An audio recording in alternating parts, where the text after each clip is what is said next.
السلام علیکم.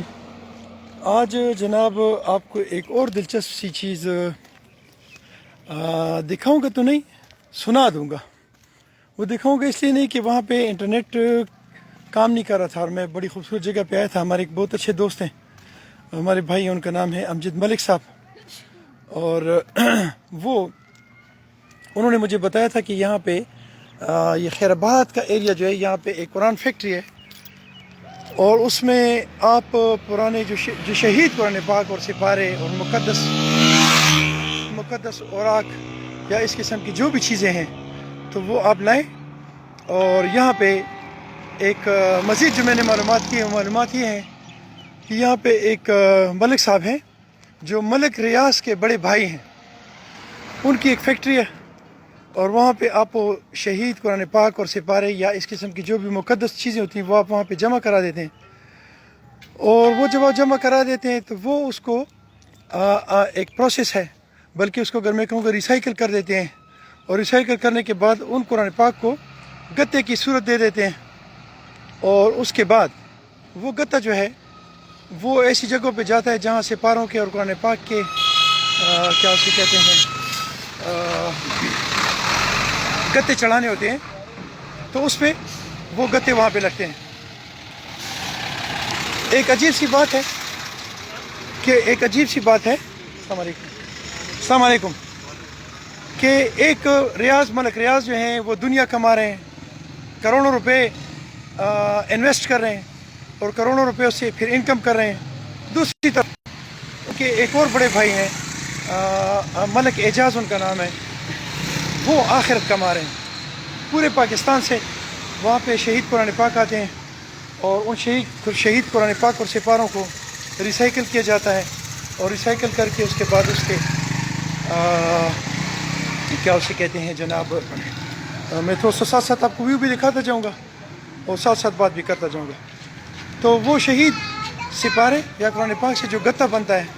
اس گتے کو پھر وہ پروسیس کر کے اور وہ پھر ان لوگوں کو دیتے ہیں جو قرآن پاک کے گتے چڑھاتے ہیں, اس میں وہ یوز کرتے ہیں. سوچ یہ رہا تھا اتنی لمبی زندگی گزارنے کے بعد آج یہ جو پروسیس میں نے دیکھا ہے, کاش وہاں پہ انٹرنیٹ ہوتا تو میں آپ کو ساری ایک چیز دکھاتا, لیکن وہ دکھانے سے تو میں معذور ہوں, معذرت چاہتا ہوں. لیکن وہ بات جو میں کر رہا ہوں اس سے میں ایک عجیب سی چیز محسوس کی ہے کہ وہاں پہ اس فیکٹری میں جانے کے لیے کہتے ہیں کہ آپ شوز اتار لیں, تو شوز اتاریں گے, اور پھر اس تمام پروسیس کو دیکھ کر بڑی حیرت ہوئی کہ ایک بھائی جو ہے وہ دنیا کما رہا ہے اور دوسرا بھائی جو ہے وہ پورے پاکستان سے آخرت کما رہا ہے. بڑے بڑے اس کے سٹورز ہیں, وہاں کے جو ان کے ملازمین تھے انہوں نے بتایا کہ اس کے بڑے بڑے سٹورز ہیں, اور وہ جو ہے نا ان سٹورز میں انہوں نے قرآن پاک اور سپارے جو ہیں شہید وہ ان میں اکٹھے کیے ہوئے ہیں, اسٹور کیے ہوئے ہیں, اور اس اسٹوریج کے بعد پھر وہ اس کو پروسیس کر کے اور پورے پاکستان میں جہاں بھی کسی کو گتا ضرورت ہوتا ہے تو فری آف کاسٹ لیتے ہیں, یا اتنی سی وہ پیمنٹ لیتے ہیں جس پہ اس کارخانے کی کے مزدوروں کی اور اس کارخانے کی وہ ہے کیا سے کہتے ہیں اس کا خرچہ پورا ہو جائے. یہ تو ہوئی ایک بات. دوسری بات یہ ہے کہ وہاں جب اس کو پروسیس کرتے ہیں تو پروسیس کچھ اس طریقے سے ہے کہ اس اوراق کا جو پانی ہے اس کو اس دریا میں وہ چھوڑ دیتے ہیں. اور ایک اور چیز میں ذکر کروں گا اس سے کہ یہاں سے جدھر ابھی میں کھڑا ہوں یہاں سے تقریباً کوئی 6-6.5 کلومیٹر کے فاصلے پر وہ فیکٹری موجود ہے. اس کو آپ کوہاٹ روڈ بھی کہہ سکتے ہیں, کوہاٹ روڈ بھی آپ اس کو کہہ سکتے ہیں, اور آپ اس کو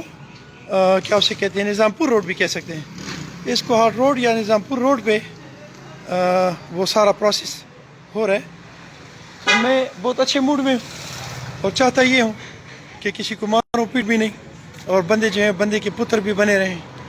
لیکن یہاں پہ اکثر بندوں کے پتروں کی بننے کی کمی ہوتی ہے, اور نہ صرف لوگوں کی زیادتی ہوتی ہے, جس سے دیکھ کر بہت زیادہ دکھ بھی ہوتا ہے. اور اس پاکستان پہ بڑی حسرت کی نگاہ سے دیکھتا ہوں کہ کاش میرے اس پاکستان میں اتنے خوبصورت لوگ ہوتے, اس طرح اتنی خوبصورت اور زبردست قسم کا ان کے اخلاق ہوتا, لیکن کاش ایسے ہوتا نہیں ہے. یہ کاش میرے ذہن میں کاش ہی رہے گا. اچھا میں خیر اپنی اس ڈسکشن پہ آؤں گا کہ یہ وہ دنیا ہے جہاں پہ ہر بندہ آخرت کے چکر میں ہیں، جبکہ آج میں نے جو بندہ دیکھا ہے اس کے پاکستان میں کروڑوں روپے کی فیکٹری یہ بھی تھی، اور جگہ جگہ پہ اس کے جو سٹورز ہیں اور جہاں سے وہ سارا قرآن پاک شہید آتے ہیں، وہ کروڑوں کا ایک نظام ہے جو چلا ہے۔ یہ جناب میں اٹک کے وہ جو جسے میں سرخ پل کہتے تھے، سرخ پل آپ اس کو کہہ سکتے ہیں، یا جو پرانے انگریزوں کے دور کا پل تھا وہ تھا، جس کو انہوں نے میرا خیال ہے کہ اب تھوڑا سا ریپیئر بھی کر لیا ہے۔ سائڈ پہ میرے پیچھے یہاں پہ جمعے کے دن کافی لوگ بھی آئے ہوئے ہیں، میں اس کو بھی انجوائے کر رہا ہوں اور ساتھ ساتھ آپ کو بھی انجوائے کروا رہا ہوں، اور ساتھ ساتھ آپ کو یہ نوشیرہ کا جو دریا ہے یہ بھی دکھا رہا ہوں۔ کہنے کا مقصد یہ ہے کہ آپ جب بھی اپنے قرآن پاک یا شہید سپارے کہیں آپ اس کو دفن کرتے ہیں یا آپ اس کو آگ آتے ہیں، تو you are wasting the precious items of your country. تو میں آپ سے یہ آپ کو ریکویسٹ کروں کہ آپ ان چیزوں کو جلائیں نہیں، بلکہ آپ ان کو پراپر ایک بوری میں بند کریں، ایک جگہ پہ سیف کریں، اور آپ کو جب بھی اس طرف آنا ہوا تو آپ اس فیکٹری میں لائیں، اور قرآن پاک کی فیکٹری جسے کہتے ہیں، تو آپ اس میں اس کو پروسیس کے لیے دیں، اور جب وہ اس کو ریسائیکل کریں گے تو نہ صرف یہ کہ آپ اس میں ثواب کمائیں گے، بلکہ وہ آپ کی جو آئٹمس ہیں جو آپ ویسٹ کرنے لگے ہیں وہ ویسٹ نہیں گے، بلکہ وہ انویسٹ ہو جائیں گے، اور وہ ایک اور چیز میں چینج ہو کے فائدہ مند چیز ثابت ہو جائے گی۔ دوسری بات یہ ہے کہ جب آپ اس کو جلاتے ہیں تو اس سے جو دھواں نکلتا ہے، یا اس سے جو کیا اسے کہتے ہیں دھوڑ اڑتی ہے، تو اس سے چونکہ شہر کے اپنے ملک کی کیا اسے کہتے ہیں خوبصورتی جو وہ خراب بھی ہوتی ہے، خوبصورتی بھی نہیں خراب بھی ہوتی ہے، اور پولوشن بھی ہوتی ہے۔ تو اس پولوشن سے بھی آپ بچ جاتے ہیں، ثواب بھی کما لیتے ہیں، ریسائیکل کر کے آپ اپنی ملک کی ایک انرجی کو بڑھا بھی دیتے ہیں۔ یہ سارا وہ پروسیس ہے جو آپ کو فرض کریں کہ آپ کو 3-4 مہینے کے بعد بھی اگر آپ کریں گے تو ثواب کے ثواب اور فائدہ کا فائدہ، اور ملک جو ہے وہ میرا خیال ہے کہ اس چھوٹی چھوٹی چیزوں کو دیکھ کر ترقی کی راستوں پہ گامزن ہو سکتا ہے۔ میں ایک اور چیز آپ کو